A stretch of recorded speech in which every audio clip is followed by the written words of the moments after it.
প্রিয় দর্শক, আজকে আমরা এই ভিডিওটিতে দেখব কিভাবে একটি পিডিএফ ফাইলকে আমরা এডিট করতে পারি এবং সেটি এডিট করার পর পুনরায় আবার আমরা সেটিকে সেভ করতে পারি।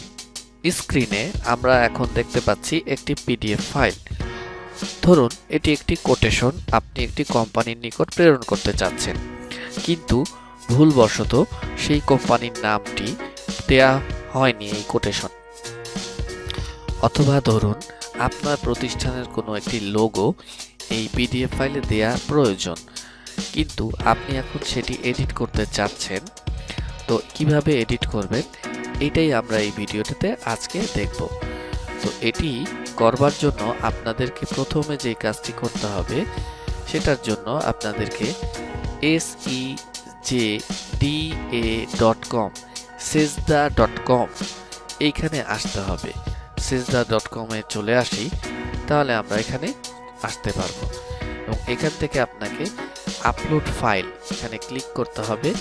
আপলোড ফাইলে ক্লিক করে যেই ফাইলটি আপনি আপলোড করবেন, যেমন এখন আমরা এই ফাইলটি চুজ করে দিচ্ছি, তাহলে এই ফাইলটি মুহূর্তের মধ্যেই ওপেন হয়ে যাবে এবং ওপেন হয়ে যাওয়ার পরে এখানে আপনি অনেক ধরনের তথ্য ইনসার্ট করতে পারবেন কিংবা এডিট করতে পারবেন। যেমন যদি বানান ভুল হয়ে থাকে এখানে আমি সেটি চেক করতে পারবো। ধরুন আমি এই জায়গাটাতে এখন একটা টেক্সট বসাতে চাচ্ছি, তাহলে আমি কি করব, জাস্ট এখানে একটা ক্লিক করব এবং এখানে লিখব টু, ধরেন বাংলাদেশ টেক্সটাইলস লিমিটেড ম্যানেজার। ধরুন আমি জাস্ট ডামি একটা টেক্সট দিচ্ছি, ঢাকা বাংলাদেশ। ধরুন এই কথাটা আমার লেখা দরকার ছিল, আমি লিখে ফেললাম। এবার ধরুন আপনার কোম্পানির একটা লোগো আপনাকে রাইট এই কর্নারে বসাতে হবে।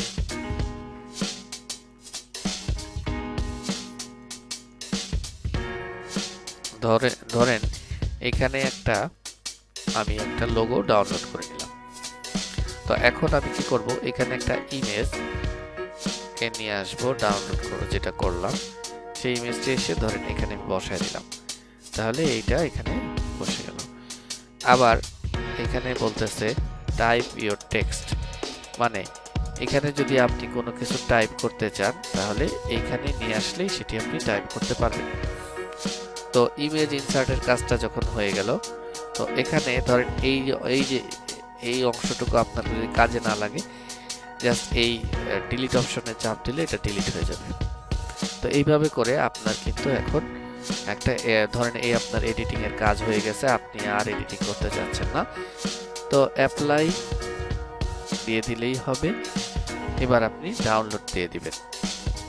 তো ডাউনলোড দিয়ে দিলে দেখেন আপনার যে পিডিএফটা আপনার এডিট করা দরকার ছিল সেই পিডিএফটা সুন্দরভাবে এডিটিং হয়ে গিয়েছে। তো দর্শক, আজকে এটাই ছিল ভিডিওর বিষয়, কিভাবে পিডিএফ কে এডিট করা যায় অনলাইনে। তো আশা করি ভিডিওটি আপনাদের কাজে লাগবে। যদি ভিডিওটি ভালো লাগে তাহলে লাইক এবং শেয়ার করতে পারেন। কোনো প্রশ্ন থাকলে কমেন্টে লিখে জানাবেন, চেষ্টা করব আপনাদেরকে পরবর্তীতে এই বিষয়ে সমাধান প্রদান করতে। ধন্যবাদ, ভালো থাকুন।